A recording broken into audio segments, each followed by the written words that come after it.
I am continuing with the extraction of copper. Last time मैंने previous video में कुछ copper के steps बता दिए थे, हाँ, जैसे क्रशिंग पाउडरिंग, फिर आपको समझा दिया था उसका कंसंट्रेशन, रोस्टिंग भी समझा दिया था, ठीक है। तो today I am starting with smelting.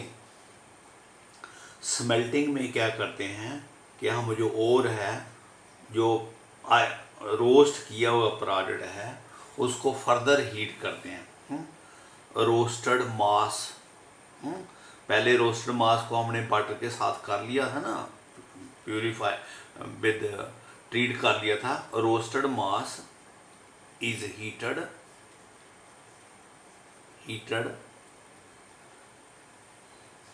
heated at high temperature,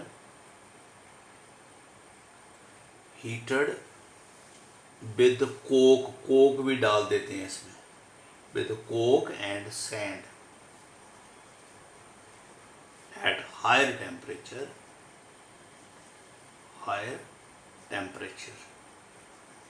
in presence of air। Roasting की तरह, लेकिन इसमें ये चीज़ें डाल दी हमने, कोक और सैंड। कोक होता कार्बन, ठीक है। तो स्मेल्टिंग से जो FeS जो पड़ा हुआ है अभी भी पीछे, वो ऑक्सीजन से रिएक्ट करके चेंज हो जाता है FeO प्लस सल्फर डाइऑक्साइड, ठीक है बेटा, ये हो गया। दूसरा, ये जो FeO पड़ा है ना, रिएक्शन के पहले बना हुआ है, वो FeO जो है वो SiO2 से मिलके FeSiO3 बन जाता है। इसको बोलते हैं स्लैग। स्लैग एक ऐसा मिक्सचर होता है जो इजीली फ्यूजेबल मिक्सचर होता है, उसको बोलते हैं स्लैग। यानी कि ये इम्प्योरिटी निकल गई बाहर, आपका FeS जो पड़ा था वो ऑक्सीडाइज हो गया, और वो मिलके सैंड से मिलके, ये सैंड है, दिस इज सैंड, उसने सैंड से मिलके स्लैग बन गया, और वो स्लैग बन के बाहर निकल जाता है, इजीली फ्यूजेबल मिक्सचर। और जो बीच में Cu2S पड़ा हुआ है, वो दोबारा ऑक्सीजन से मिलके वो दोबारा चेंज हो जाता है। ये आगे भी रिएक्शन बताई है, अभी भी कुछ बच जाता है Cu2S जो अभी ऑक्सीडाइज नहीं हुआ था, तो वो again that is oxidized to Cu2O plus sulphur dioxide, ठीक है।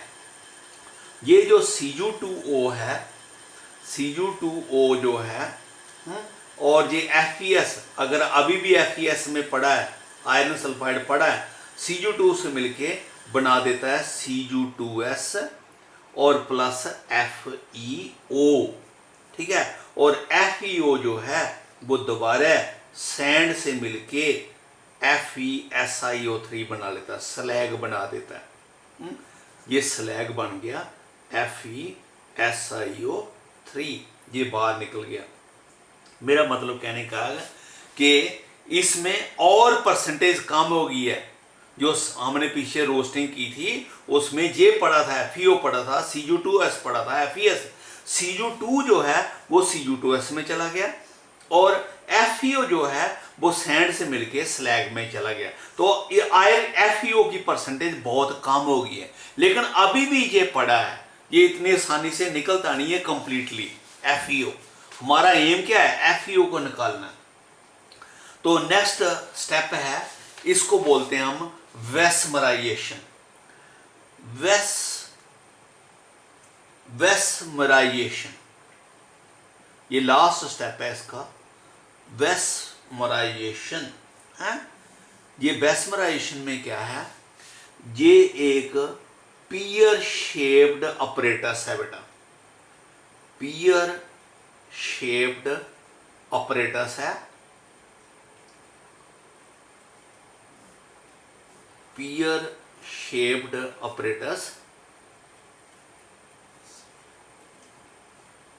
ठीक है। ये इसमें जहां से हम हॉट एयर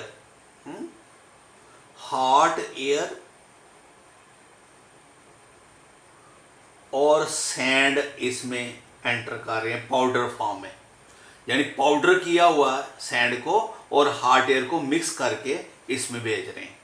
और इसमें हमने वो सारा मास रखा हुआ कौन सा, जो स्मेल्टिंग करने के बाद बना स्मेल्टेड प्रोडक्ट, जो स्मेल्टिंग कर ली थी हमने पीछे, वो स्मेल्ट करने के बाद जो हमें मिला है वो जहां रखा है और किस फॉर्म में है, मॉल्टन फॉर्म में, पिघलाया हुआ उसको।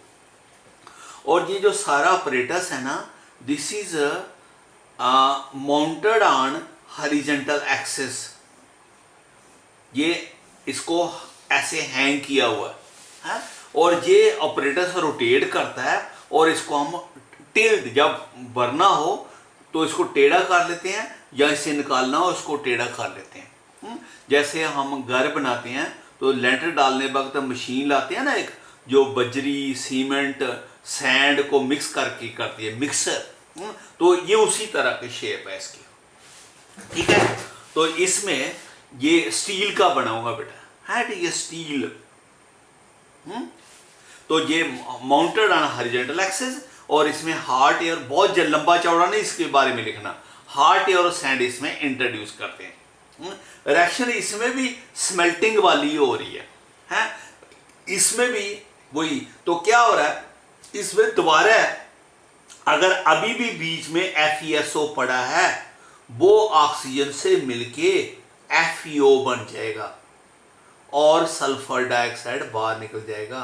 वो FeO जो है वो दोबारा सैंड से मिलके स्लैग बना लेगा और वो स्लैग जो है वो स्लैग है, ये इजीली फ्यूजिबल मिक्सचर जहां ऊपर आके इकट्ठा हो जाता है और जहां से हम उसको बाहर निकाल देते हैं, ठीक है।